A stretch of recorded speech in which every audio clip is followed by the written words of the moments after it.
মাত্র 7 দিন পরে শুরু হতে চলেছে ল্যাটিন আমেরিকার সবচেয়ে জাঁকজমকপূর্ণ টুর্নামেন্ট কোপা আমেরিকা।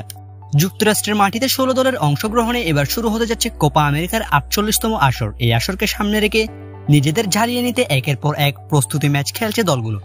বর্তমান বিশ্ব চ্যাম্পিয়ন আর্জেন্টিনাও এর ব্যতিক্রম নয়। কোপা আমেরিকার প্রস্তুতির অংশ হিসেবে ইতিমধ্যেই একটা প্রীতি ম্যাচ খেলে ফেলেছে আর্জেন্টিনা। 10 জুন যুক্তরাষ্ট্রের শিকাগোর সোলজার ফিল্ড স্টেডিয়ামে ইকুয়েডরকে 1-0 গোলে পরাজিত করেছে আলবিসেলেস্তারা।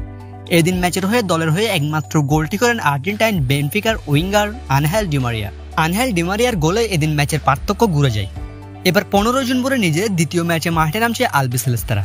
ম্যাচটিতে মেসিদের প্রতিপক্ষ গুয়াতেমালা। ম্যাচের আগে ভক্ত সমর্থকদের মনে প্রশ্ন, ম্যাচটিতে লিওনেল মেসি খেলবেন কিনা। কেননা 10 জুন ইকুয়েডরের বিপক্ষে ম্যাচের শুরুর একাদশে মেসিকে খেলায়নি কোচ লিওনেল স্কালোনি। কেননা ইনজুরি এড়াতে বিশ্রাম দিতে হয়েছে লিওনেল মেসিকে। এবার কি তবে গুয়াতেমালার বিপক্ষেও মেসি বেঞ্চে থাকবেন? এবার এমন প্রশ্নের সম্মুখীন হলেন আর্জেন্টিনার হেড কোচ লিওনেল স্কালোনি।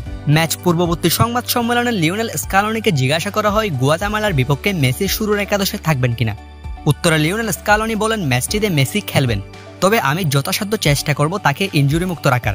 কেননা কোপা আমেরিকার আর বেশি দিন বাকি নেই। এমন সময় মেসির মতো দলের গুরুত্বপূর্ণ খেলোয়াড়দের ইনজুরি মুক্ত রাখাটা বেশ প্রয়োজনীয়। না হলে কোপা আমেরিকাতে আমাদের বেশ সমস্যায় পড়তে হবে। এই ম্যাচে মেসি খেলবেন, কিন্তু পুরো ম্যাচ মেসি খেলবেন না।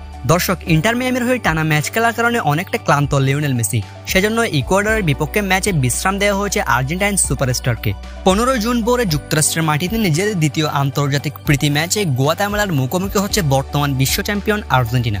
দর্শক, ম্যাচটি কে জিতবে, আর্জেন্টিনা নাকি গুয়াতেমালা? আপনার মতামত কমেন্ট বক্সে জানাতে ভুলবেন না। খেলাধুলার সকল খবর সবার আগে পেতে চ্যানেলটি সাবস্ক্রাইব করে রাখুন। অসংখ্য ধন্যবাদ এতক্ষণ আমাদের সাথে থাকার জন্য।